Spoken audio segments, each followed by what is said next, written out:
ಓ, ಇವತ್ತು ಮೇಷರಾಶಿಯವ್ರಿಗೆ ಕ್ರಿಯೇಟ್ ಮಾಡ್ಬೇಕಾ? ಕಮಾನ್, ನಾನು ಹೇಳ್ತಾ ಹೋಗ್ತೀನಿ, ನೀನ್ ಬರ್ಕೊಂಡು ಹೋಗು. ಓಕೆ, ಇವ್ರಿಗೆ ಒಂದು ಸ್ಟ್ರಾಂಗ್ ಪರ್ಸನಾಲಿಟಿ ಕೊಡೋಣ. ಹೊರಗಡೆಯಿಂದ ಫುಲ್ ಅಗ್ರೆಸಿವ್ ಆಗಿರ್ಬೇಕು, ಓಕೆ, ಆದ್ರೆ ಒಳಗಡೆಯಿಂದ ಮನಸ್ಸು ಫುಲ್ ಮೃದುವಾಗಿರ್ಬೇಕು. ಲೀಡರ್ಶಿಪ್ ಕ್ವಾಲಿಟೀಸ್ ಆಡ್ ಮಾಡು. ಎಲ್ಲ ಜಾಸ್ತಿ ಜಾಸ್ತಿ ಜಾಸ್ತಿ ಕೊಟ್ಬಿಡಿ ಅವ್ರಿಗೆ. ಎಸ್, ದುಡ್ಡಿನ ವಿಚಾರದಲ್ಲಿ ಹೆವಿ ರಿಸ್ಕ್ ತಗೊಳ್ಳೋ ಅಂತ ಕೆಪಾಸಿಟಿ ಕೊಟ್ಬಿಡಿ ಅವ್ರಿಗೆ. ಹಂಗೆ ಅದೇ ದುಡ್ಡಿನ ವಿಷಯದಲ್ಲಿ ಮುಳುಗೋ ತರ ಮಾಡ್ಬಿಡು. ಅಯ್ಯೋ ಪಾಪ, ಯಾವಾಗ್ಲೂ ನಂಬರ್ 1 ಇರ್ಬೇಕು, ಅವರೇ ನಂಬರ್ 1 ಅಂತ ಅವ್ರಿಗೆ ಅನ್ಸ್ಬೇಕು. ಯಾರಾದ್ರೂ ಇನ್ನು ಮಾತು ಮುಗ್ಸಕ್ಕಿಂತ ಮುಂಚೆನೆ ಆಕ್ಷನ್ ಅಲ್ಲಿ ಇರ್ಬೇಕು. ಇವರು ಕೆಲಸ ಮಾಡ್ತಾನೇ ಇರ್ಬೇಕು. ಆಮೇಲೆ ಕೋಪ ಜಾಸ್ತಿ, ದ್ವೇಷ ಕಮ್ಮಿ, ದ್ವೇಷ ಜಾಸ್ತಿ, ಕೋಪ ಕಮ್ಮಿ.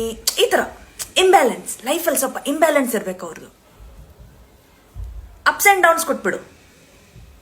ಫೈರ್, ಇವ್ರು ಅನ್ಕೋಬೇಕು, ಜನರು ನಂಗೆ ಎಷ್ಟು ಇಷ್ಟಪಡ್ತಾರೆ, ಎಷ್ಟು ನಂಗೆ ಅಪ್ರೋಚ್ ಮಾಡ್ತಾರೆ, ಲವ್ ಮಾಡ್ತಾರೆ. ಆದ್ರೆ ಇವ್ರು ಬೇರೆಯವ್ರಿಗೆ ಅಪ್ರೋಚ್ ಮಾಡಕ್ ಹೋದಾಗ ಇವ್ರು ಭಯ ಪಡ್ಬೇಕು. ಹೊರಗಡೆಯಿಂದ ಫೈರ್, ಒಳಗಡೆ ಫುಲ್ ಐಸ್ ಮೆಲ್ಟ್ ಆಗ್ತಾ ಇರ್ಬೇಕು. ಎಸ್ ಎಸ್, ಹೀಗೆ ಮಾಡ.